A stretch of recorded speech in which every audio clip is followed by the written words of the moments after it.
gerak jalan indah tepat waktu.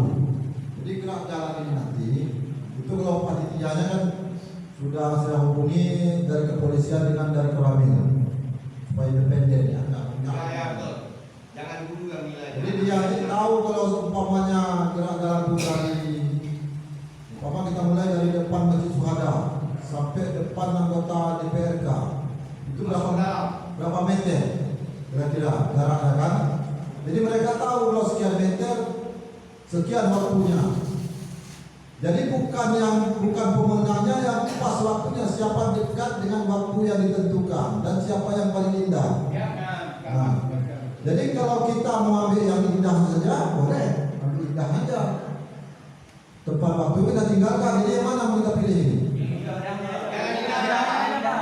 Indah aja. Sepakat semua? Perhatian, keserasian berbaris, keseragaman, kemudian masalah baju tidak harus ditetapkan baju olahraga. Bebas. Tidak bisa. Tidak bisa. Olahraga dekat ya. Nuansanya olahraga. Ada pelanggaran olahraga, saya pernah protes. Ya, olahraga tetap. Baju olahraga aja, aman. Seragam olahraga. Tapi boleh dikombinasikan dengan rekreasi. Iya. Jadi kalau udah indah katanya ini juri tahu lah ya. Dari mulai seragamnya, kekompakannya, indah gerakannya,